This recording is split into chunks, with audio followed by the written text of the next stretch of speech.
Majalah khusus lelaki memang bermunculan sekarang ini. Namanya juga majalah kaum Adam. Tentu kurang afdol jika di dalamnya tak tersaji keindahan kaum Hawa, karena disitulah nilai jualnya. Bagi artis muda seperti Kiki Amalia, pertimbangan apa yang membuat Kiki rela mengumbar keindahan tubuhnya. Kenapa aku pilih foto di FHM? Karena satu, majalah itu mempunyai seni artistik yang tinggi dan sama sekali aku nggak ada niat untuk membuat sensasi atau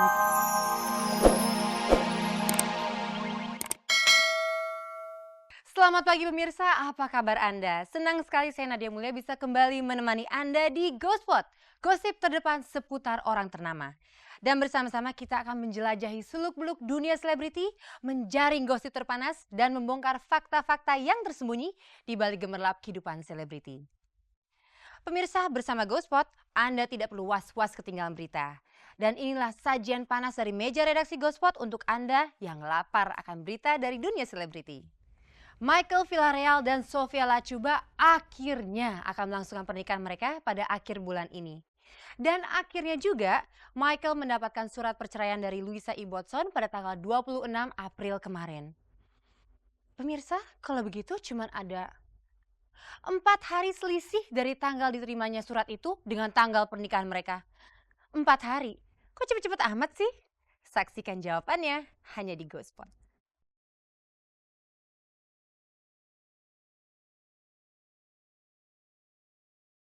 Kisah cinta penuh sensasi Sofia Latjuba dan Michael Villarreal sebentar lagi memasuki babak akhir. Anda yang mengikuti kisah cinta mereka pasti tahu betul bagaimana pro dan kontra terus mengiringi perjalanan cinta mereka semenjak dari awal. Terlebih Sophie kini sudah hamil 4 bulan. Apapun kata orang, Sophie dan Michael akan meneguhkan cinta mereka pada tanggal 30 April mendatang. Sebuah akhir kisah cinta yang happy ending. Bagi Sophie dan Michael, inilah perkawinan kedua mereka. Yang pasti, beda ya sama kalau ini saya berbicara untuk saya, ini beda karena dulu, pernikahan yang pertama mungkin tidak begitu banyak halangan, gitu. Waktu pacaran juga, lancar-lancar aja, kalau sekarang kan sejak kita pacaran, begitu banyak sandungan ya, sandungan, ya yang ingin bikin kita jatuh. Jadi kalau Tuhan mengizinkan, nanti tanggal 30 hari Sabtu. Dan ya rasanya ya luar biasa gitu akhirnya ya it's a happy ending. Saya merasakan ya kayak udah bisa nafas akhirnya gitu loh. Michael memang bisa bernafas lega. Bagi Michael yang datang dari negeri jauh tentu tak pernah membayangkan akan terlibat cinta penuh kontroversi dengan Sofia Latjuba. Pas jadi sama Sofia pada saat itu sebelum halangan apapun ya udah saya heran kan Sofi bisa milih orang seperti saya. Orang kecil, orang ya biasalah menurut saya. Orang juga nggak kaya, apalagi sekarang kan. Jadi ya kalau sudah ya lagi pula ya banyak halangan, tetap Sofi mau bersama saya, ini kan buktinya. Jadi ya saya hanya berterima kasih ke Tuhan yang mengizinkan kami menjadi berdua. Ya mungkin ini harga yang harus dibayar kali ya supaya saya dengan Michael, gitu. Pernikahan Michael dan Sophie sudah diambang pintu. Yang menjadi pertanyaan, di gereja manakah Michael dan Sophie akan meresmikan pernikahannya? Sangat kecil kemungkinan bagi keduanya untuk menikah di gereja Katolik. Banyak aspek yang membuat keduanya sangat sulit menikah secara Katolik, satu di antaranya. Keduanya sama-sama pernah bercerai. Makanya perlu dilihat apakah perceraiannya itu memang suatu perceraian yang diakibatkan karena misalnya cacat pada waktu mereka mengawali perkawinannya. Kalau itu masalahnya baru muncul setelah perjalanan mereka, biasanya juga tidak akan begitu saja mendapatkan pembebasan, pembatalan perkawinan mereka yang dulu. Saat Michael menikah secara Katolik dengan Louisa, gereja Katedral Jakarta menjadi tempat peneguhan perkawinan mereka. Saat ini tak ada catatan Michael dan Sophie akan menikah di gereja ini. Di katedral pasti tidak ada. Pasti tidak ada.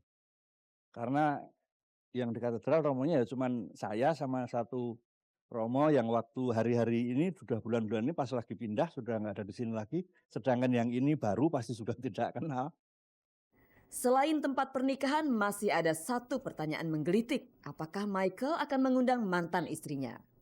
Kita nggak kirim undangan. Gitu, jadi ini hanya keluarga aja dan teman dekat, tapi emang kita nggak kirim undangan. Tapi siapapun yang mau datang ya nggak mungkin. Kalau mau datang gitu, tapi ya potong kuping nggak akan datang. Oh no, tidak. Saya? No. Ya. Benarkah Bronte hingga kini tak mendapatkan tunjangan dari ayahnya? Tidak ada progres mengenai yang lain-lain. Jadi masih mengenai yang lain-lain, mengenai support untuk Bronte, apalagi alimony, apalagi aset, mengenai semua lain, itu masih jalan-jalan di Kanada, belum ada progres. Michael dan Sophie yang tengah menunggu hari perkawinannya tentu tak mau diganggu dengan persoalan tunjangan kepada Bronte. Michael dan Sophie lebih tertarik bercerita tentang cincin kawin unik yang sudah mereka siapkan. Cincinnya pakai magnet gitu. Jadi kalau saya ketemu cincinnya Michael, dia nempel gitu. Jika kelak dikenakan, cincin itu pasti akan menutupi tato di jari manis Sophie dan Michael. Tato tanda keseriusan cinta mereka. Oh, ini kita iseng-iseng tato waktu di Amerika. Lihat kita tato, ya bisa aja tato apa-apa, tapi kayaknya ini lebih manis ya. Gitu, jadi tolong orang juga lihat keseriusan hubungan. Waduh, gede banget.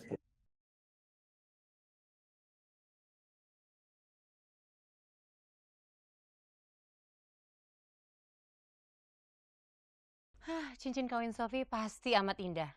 Hanya saja pemirsa, kelangan sebuah pernikahan tidak terletak pada keindahan cincin kawin. Lalu pada apa dong? Saya yakin Anda pasti tahu jawabannya.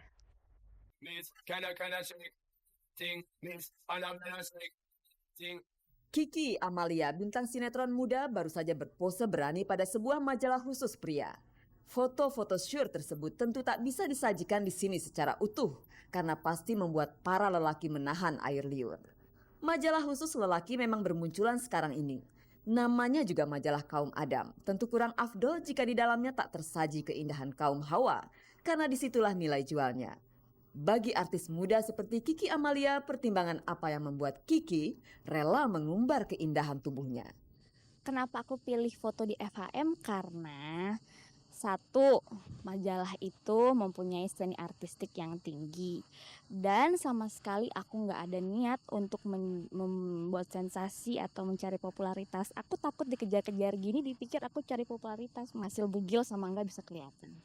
Ya, saya juga tahu batasan-batasan lambang keluarga saya, keluarga yang beragama gitu. Dan saya juga mempunyai suatu keimanan yang kuat. Nggak mungkin saya mengumbar badan saya hanya untuk popularitas. Selain Kiki, bintang muda lain seusianya Ratu Felicia juga memamerkan kemolekan tubuhnya. Tubuh Ratu Felicia dan Kiki memang indah. Haruskah mereka membiarkan tubuh indahnya menjadi konsumsi mata banyak pria? Pertanyaan ini pasti juga terlontar dari orang-orang dekat Kiki seperti keluarga atau bahkan Hengky Kurniawan, kekasihnya. Hengky yang nemenin foto saya. Jadi itu ketika melihat foto Sempat ada protes lah ya, namanya juga keluarga. Cuman ya udah saya cuman bisa pasrahin aja, orang udah terjadi fotonya. Majalah pria memang menjamur semenjak keran kebebasan pers dibuka. Nyaris semuanya punya kiat serupa untuk menggait pembacanya. Apalagi kalau bukan foto-foto perempuan dengan busana minim. Kalau majalah pria, pasang pria juga, apa yang mau dilihat gitu. Persoalannya, haruskah gambar seronok yang disajikan untuk para pria? Sementara batasan antara seronok dan artistik sendiri perbedaannya hanya setipis rambut. Batasan seni ya seperti foto saya yang ada itu. Udah menjadi suatu hal yang global, udah hal yang istilahnya dominasi dari barat itu masuk. Bukan, jadi jangan sampai ada kesan ini gara-gara fotografer yang senang foto yang syur-syur apa gimana gitu. Tapi memang hal-hal yang seksi itu udah menjadi tren. Tren tercipta tentu karena ada model yang berani berpose berani. Bukankah mereka tak dipaksa untuk menanggalkan busananya? Jika tanpa paksaan, apakah bisa disebut eksploitasi terhadap tubuh wanita? Selama itu tidak mendiskriminasikan perempuan dan mengobjekkan perempuan dan modelnya pun tidak dipaksa untuk menjadi foto telanjang dan sebagainya, saya pikir tidak masalah, asal itu tidak membuat persoalan bagi masyarakat. Mudah-mudahan nggak ada masalah, dan saya juga foto di situ karena dipilih langsung dari sana, bukan saya yang mengajukan diri atau enggak gitu, itu aja. Saya lebih mendukung perempuan yang melakukan itu karena dia sadar bahwa dia akan merasa baik dengan berpose seperti itu. Dia tahu tubuhnya berguna bagi yang membacanya, bagi yang menontonnya. Dan Benarkah keberanian para perempuan berpose semi telanjang, entah itu sebagai seni atau pornografi, hanya sebatas perempuan tersebut dipaksa atau tidak untuk melakukan hal itu? Saya tidak habis pikir bangsa sebesar ini membiarkan kehancuran pada dirinya dan generasi sesudahnya dengan sikap yang sangat permisif kepada pornografi. Keindahan itu identik dengan seni, tapi seni dan pornografi jelas berbeda.